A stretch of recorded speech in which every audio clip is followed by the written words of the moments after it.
اے ایمان والو، تم کس راہ پہ چل پڑے ہو کہ آپس میں اتفاق کو ختم کر کے جھگڑوں کی طرف راغب ہو؟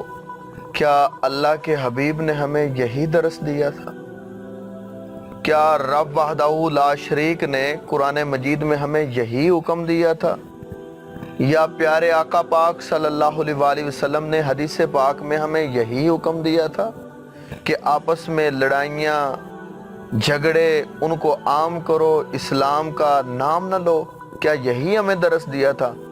ہرگز ہمیں اسلام یہ درس نہیں دیا تھا۔ اسلام نے ہمیں یہ درس دیا تھا کہ آپس کے معاملات جو ہیں ان کے اندر باہمی مشاورت جو ہے اس کو اختیار کرو، محبت کے ساتھ دین کا کام کرو، خلوص کے ساتھ دین کا کام کرو۔ لیکن ہم لڑائی جھگڑے اور فساد کو زیادہ ترجیح دیتے ہیں، اس قدر کہ ہم آپس میں جو بھائی اکٹھے ہیں ان کو بھی جدا کر دیتے ہیں۔ لیکن ہمیں کیا کرنا چاہیے؟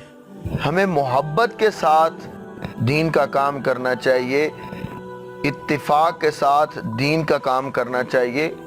اگر ہمیں دین یہ سبق دیتا ہے کہ لڑائی جھگڑے کرو تو پھر سمجھو کہ ہم کسی قابل نہیں ہیں۔ دین ہمیں ہرگز اس کام کا حکم نہیں دیتا کہ تم لڑائی جھگڑے کرو۔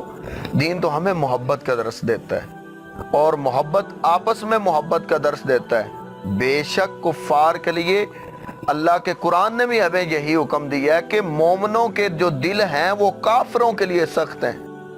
مومن بھائی کے لیے مومن کا دل سخت نہیں ہو سکتا، کافر کے لیے مومن کا دل سخت ضرور ہوتا ہے۔ تو سامعین محترم، آج وقت ہے اپنی اصلاح کریں۔ ہم بجائے کہ کسی کی اصلاح کرنے کے، ہمیں چاہیے کہ ہم اپنے نفس کی اصلاح کریں۔ کیا ہم ٹھیک چل رہے ہیں؟ اپنے عیبوں پہ ڈال کے پردہ، سبھی کہتے ہیں زمانہ خراب ہے۔ زمانہ خراب نہیں، ہمارے اندر خرابی چلی گئی ہے، ہمارے اندر بےہودگی چلی گئی ہے، ہمارے اندر فحشی چلی گئی ہے۔ اگر ہم اس کو دور ابھی اسی وقت دور کر دیں نا تو ہمیں پتہ چل جاتا ہے کہ یہ میرا فلاں رشتہ دار ہے، یہ میرا فلاں مومن بھائی ہے، اور فلاں مومن بھائی پریشان ہے، اور اس کی ہم نے پریشانی کے اندر اس کی داد رسی کرنی ہے، اس کے ساتھ ہم نے پیار کرنا ہے، اور اس کو اس کی پریشانی محسوس نہیں ہونے دینی، بلکہ ہم نے اس قدر اس کے ساتھ پیار کرنا ہے کہ اسے خود ہی اپنی پریشانی بھول جائے۔ لیکن ہم دیکھتے ہیں کہ جس کو پریشانی بنتی ہے ہم اس کی پریشانی اور بڑھا دیتے ہیں۔ کیا اسلام ہمیں یہی درس دیتا ہے؟ یا پیارا آقا پاک نے جو ہمیں دین لا کر دیا تھا وہ دین یہی حکم دیتا ہے کہ آپس کے اندر جو ہے دشمنیاں وہ پیدا کر لو؟ دشمنیوں کا حکم نہیں دیا تھا۔ میرے حضور نے تو تنکا جوڑ کے اکٹھا کیا تھا۔ اتنا مشکل وقت تھا تو حضور نے دین کے دیندار لوگوں کو تنکا کر کے اکٹھا کر کے بٹھایا تھا۔ آج وہی لوگ جو ہیں وہ بکھر کے بڑے ہوئے، کوئی کسی معاملے میں بکھرا ہوا ہے، کوئی کسی معاملے میں بکھرا ہوا ہے۔ امت کو ایک جگہ ایک پلیٹ فارم کے اوپر اکٹھا ہونا چاہیے۔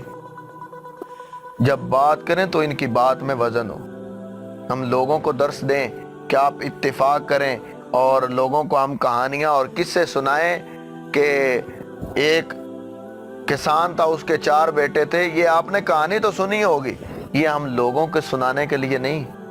ہمیں بھی چاہیے کہ ہم اس پر قائم ہوں، اور ہمیں اللہ تعالیٰ اس پر استقامت دے۔ اتفاق کے ساتھ ہم جو بھی کام کریں گے اللہ اس میں برکتیں نازل فرمائے گا۔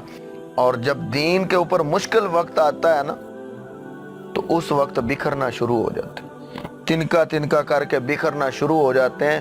اس وقت بکھرنا نہیں چاہیے، ایک دم اکٹھے ہو کے بات کرنی چاہیے۔ آپ کی بات میں بھی وزن ہوگا، اور آپ کی بات کرنے کا جو طریقہ ہوگا اس کے اندر بھی وزن ہوگا کہ یہ بندہ مومن جو ہیں یہ اکٹھے ہو گئے ہیں، اب ان کی بات نہ مانی گئی تو ہم تباہ و برباد ہو جائیں گے۔ یہ کفار کو پتہ ہونا چاہیے، لیکن کفار نے ہمیں آپس میں جھگڑوں کے اندر ڈال کے، جس طرح یزید نے اپنی فوجیں تیار کر کے امام علی مقام امام حسین کے مقابلے میں لا کر کھڑی کی تھی، آج وہی وقت ہمارے اوپر پڑا ہوا دیندار لوگوں کے لیے۔ دیکھیں کتنے مشکل وقتوں کے ساتھ اور لمحوں کے ساتھ دیندار لوگ گزر رہے ہیں۔ کیا یہی اسلام تھا کہ اسلام کے نام پر ہم نے اکٹھے ہونا تھا اور ہم بکھر گئے اور طرح طرح کی ہم دلیلیں دیتے ہیں، نہیں جی ان کو اسلام اس طرح بیان کرنا چاہیے تھا، ان کو اس طرح بیان کرنا چاہیے۔ اس طرح نہیں ہونا چاہیے۔ محبت کے ساتھ آپ دین کا کام کریں تو دیکھیں لوگ آپ کے ساتھ کتنی محبت کرتے ہیں۔ جو دین حق ہے وہ بیان ضرور کریں، اس کے اندر ذرا برابر بھی جو لچک ہے نا وہ نہیں آنی چاہیے۔ حق بیانی ضرور کریں، حق بیانی کی اس وقت حاضر میں ضرورت ہے۔ تو سامعین محترم، اللہ تعالی ہمیں آپس کے اندر، آپس کے باہمی امور کے اندر اللہ تعالی ہمیں اتفاق نصیب